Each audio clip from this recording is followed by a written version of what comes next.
നമ്മളിങ്ങനെ ഈ നിലയിലെത്തുമെന്ന് ഞാൻ സ്വപ്നത്തിൽ പോലും വിചാരിച്ചില്ല ശിവേട്ട. നമ്മൾ എവിടെ എത്തി? എങ്ങും എത്തിയില്ല. എത്താനിരിക്കുന്നേ ഉള്ളൂ. ഇനിയും വളരണം, വലുതാകണം. ഈ ലോകം മുഴുവൻ എനിക്ക് വിലയ്ക്ക് വാങ്ങണം. എങ്കിലേ എന്റെ മനസ്സിന് സമാധാനം കിട്ടും. ഈ ശിവേട്ടനൊരു അത്യാഗ്രഹിക്കുക.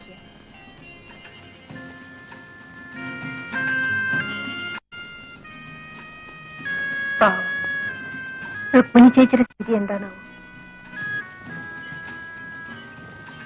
അതൊന്നും ഓർക്കരുത്. ഓർത്താൽ നമ്മുടെ സ്വസ്ഥത നഷ്ടപ്പെടും. അവൾ എങ്ങനെങ്കിലും ജീവിക്കും. മറ്റുള്ളവർ എങ്ങനെ ജീവിക്കുന്നു എന്നല്ല നമ്മൾ നോക്കേണ്ടത്, നമ്മൾ എങ്ങനെ ജീവിക്കും എന്നാണ്. ശിവേട്ടൻ ഇത്ര സ്വാർത്ഥനാണോ? സ്വാർത്ഥനാകാത്ത ഒരുത്തന് ഈ ഭൂമി ജീവിക്കാനൊക്കില്ല.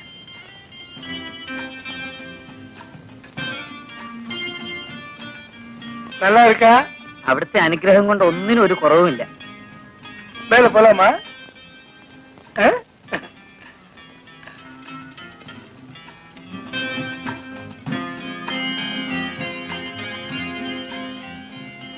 ഉക്കാരപ്പയ്യ.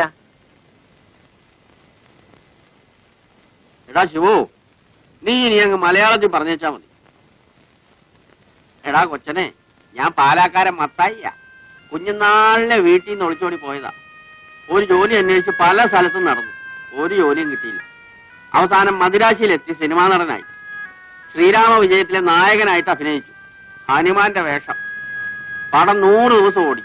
നല്ല പേരും കിട്ടി. പക്ഷെ എന്നെ ആർക്കും അറിയാൻ വയ്യ. കാരണം എന്താന്ന് വെച്ചാൽ ഹനുമാന്റെ മോന്ത വെച്ചല്ലേ അഭിനയിച്ചത്. അതുകൊണ്ട് എന്റെ മോന്ത ആരും കണ്ടില്ല. പിന്നെ ഞാൻ ചാൻസ് ചോദിച്ചിട്ട് നടക്കാനും പോയില്ല. പക്ഷെ ഒന്നുണ്ടായിരുന്നു, കുറേ കാലം നാട്ടുകാരെന്നെ ഹനുമാൻ മത്തായി എന്ന് വിളിച്ചോണ്ടിരുന്നു. അതിനുശേഷമാ ഞാൻ ചെട്ടിയാരുടെ കൂടെ കൂടിയതും അപ്പയ്യ ആയതും. ഇപ്പൊ നല്ല മുട്ടൻ സൗകര്യമാ. എന്നതിന്റെ കുറവാ. 2 ടാക്സി ഓടുന്നുണ്ട്. താമസിക്കാൻ ഇതുപോലൊരു ബംഗ്ലാവുണ്ട്. പക്ഷെ ഇതൊക്കെ ഉണ്ടാക്കുന്നത് ആർക്ക് വേണ്ടിയാ? ആദ്യം പണം ഉണ്ടാക്കണം അപ്പയ്യ, ഇഷ്ടം പോലെ പണം. എന്നിട്ട് ആലോചിക്കാം അത് ആർക്ക് കൊടുക്കണമെന്ന്. സ്നേഹിക്കാൻ ആരെങ്കിലും വേണ്ടേ? അന്നുണ്ടാകും, ഞാനുണ്ടാക്കും. சுவாமி, இங்க வேற யாராவது வரதுண்டா?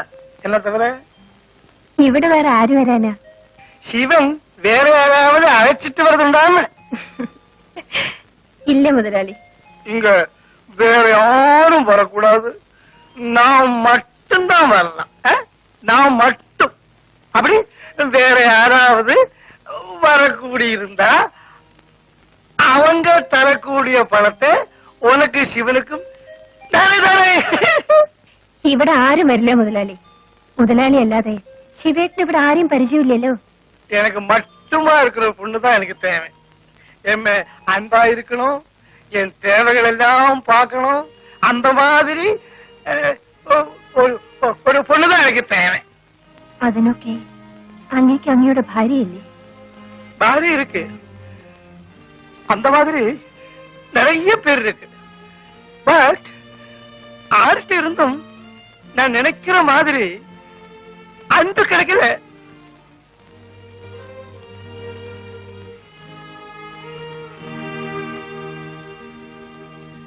நான் பணம் நிறைய சம்பாதிச்சாச்சு. ஆனா பணம் கொடுத்து அன்பு விலைக்கு வாங்க முடியாதுன்னு எனக்கு இப்பதான் புரிஞ்சது. அது புரியறதுக்கு இவ்வளவு நாளாச்சு. It's too late. உனக்கு என்ன சிநேகிக்க முடியுமா? முடியுமா?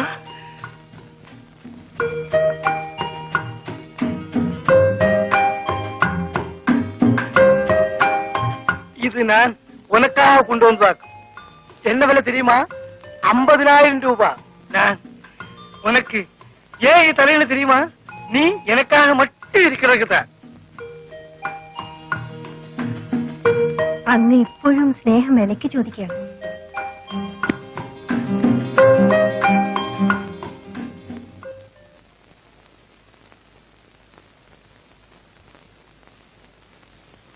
എടാ ശിവ, അവൻ ഈ ചെട്ടിയാലി പോയിട്ട് കാണുന്നില്ലടാ. അവിടേക്കാൻ പോയി പോത്തുപോലെ കിടന്ന് ഉറങ്ങുകയായിരിക്കും. എനിക്ക് അത്യാവശ്യമായിട്ടൊന്ന് പുറത്തേക്ക് പോകേണ്ട കാര്യം ഉണ്ടായിരുന്നല്ലോ. ചേട്ടൻ എവിടാ പോകണ്ടേ? വേണമെങ്കിൽ നമുക്കൊന്ന് കറങ്ങിച്ചു വരാം.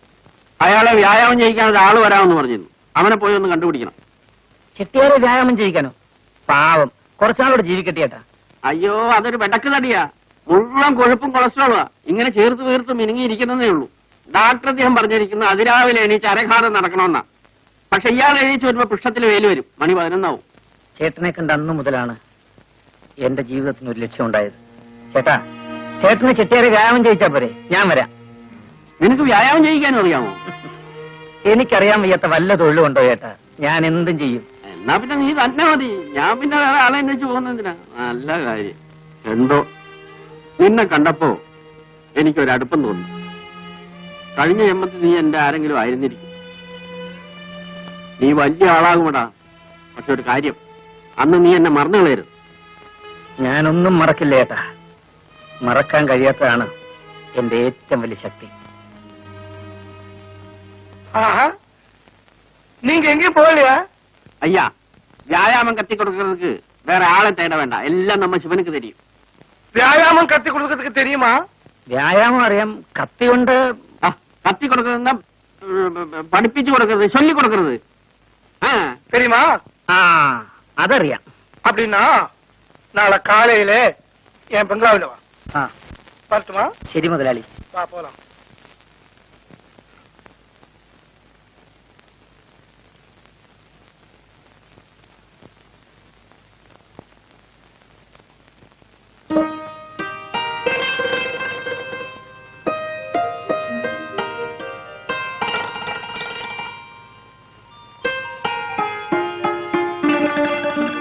ചെട്ടിയാര് തന്നതാ. നിന്നെ എനിക്ക് കിട്ടിയത് എന്റെ ഭാഗ്യമാണ്. ഇവിടെ മറ്റാരും വരരുതെന്നാണ് ചെട്ടിയാര് പറയുന്നത്. ഞാൻ അയാളുടെ മാത്രം സ്വന്തമായിരിക്കണമെന്ന്. നീ സമ്മതിച്ചില്ലേ? സമ്മതിച്ചു. അങ്ങനെ പറയാവൂ. പക്ഷേ ഇയാളെക്കാട്ടിലും വിലയുള്ള ചിട്ടയാരെ കിട്ടിയാ നമ്മൾ അയാളെ സ്വീകരിക്കും.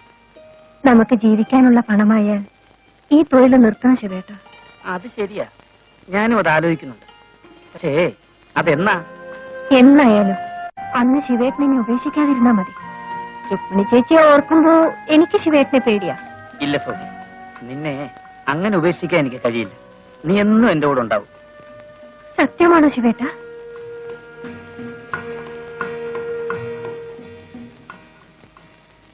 പറയൂ ശിവേട്ട, സത്യമാണോ ശിവേട്ടൻ പറയുന്നത്?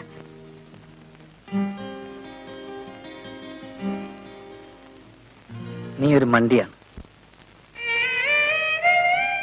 നീ എത്ര ആണുങ്ങളെ കണ്ടവളാണ്. ശിവനെ പോലെ എത്ര ശിവന്മാർ ഇനിയും ഉണ്ടാവും. ഇങ്ങനെ അത് ഓർത്തിരുന്ന് ജീവിക്കണ്ടേ? ഇല്ല അന്ത്രൂസ് ചേട്ടാ, പട്ടിണി കിടന്ന് ചത്താലും ഞാനിനി ആ ജോലിക്കില്ല. വെച്ച് വിളമ്പിക്കൊടുക്കാൻ എനിക്കിനി ആരുമില്ല. മാസം മാസം ഫീസ് കൊണ്ട് കൊടുക്കാൻ എനിക്കെന്റെ മകളുമില്ല. മാലാഖപോലത്തെ മോളായിരുന്നു. നീ തരുന്ന ബിസ്ക്കറ്റും ചോക്ലേറ്റും കൊണ്ട് കൊടുക്കാൻ ചെല്ലുമ്പോ മോൾ എന്നോട് പറയുമായിരുന്നു, അന്തരസ്യം സൈക്കിൾ ടെസ്റ്റ് ചവിട്ടരുത്. ഞാൻ മമ്മിയോട് പറഞ്ഞു കാർ വാങ്ങിച്ചു തരാമെന്ന്.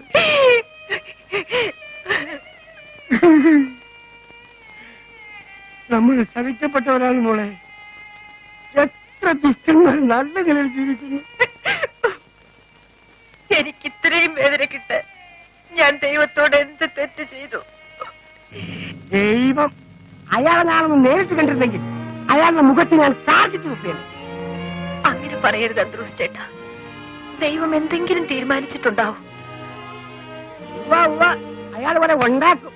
അന്ത്രൂസ് ചേട്ടാ, നിന്റെ സങ്കടം കാണുമ്പോ എനിക്ക് സഹിക്കുന്നില്ല. കൊച്ച്, നീ എന്തോരമായി അനുഭവിക്കുന്നു.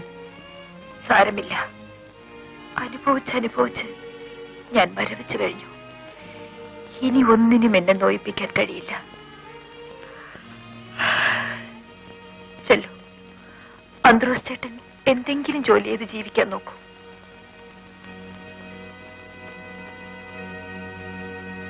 നീ ഒന്നും കഴിച്ചില്ലല്ലോ. ഞാൻ ആ നായരുടെ കടയിൽ പോയി ഒരു പതി ചോറ് വാങ്ങിച്ചില്ല.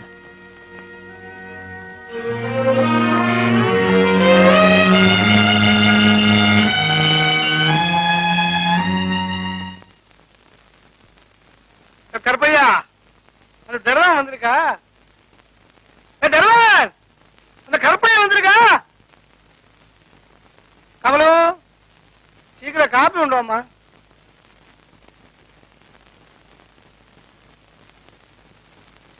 காஃபி.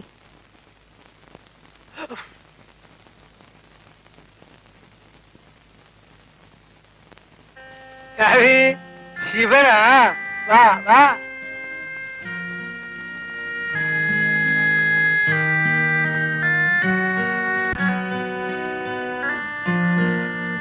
கமலு, நாளை தெரியுமா? இவர்தான் சிவன். ஒரு நாளைக்கு அப்பையாவை தேடி இங்க வந்தீங்க இல்ல? ஓ அதே. கமலு ரொம்ப திறமைசாலி, புத்திசாலி. எனக்கு வியாயாமம் கத்தி கொடுக்கறதுக்கு வந்தேன். வா, மேல போலாம். வா.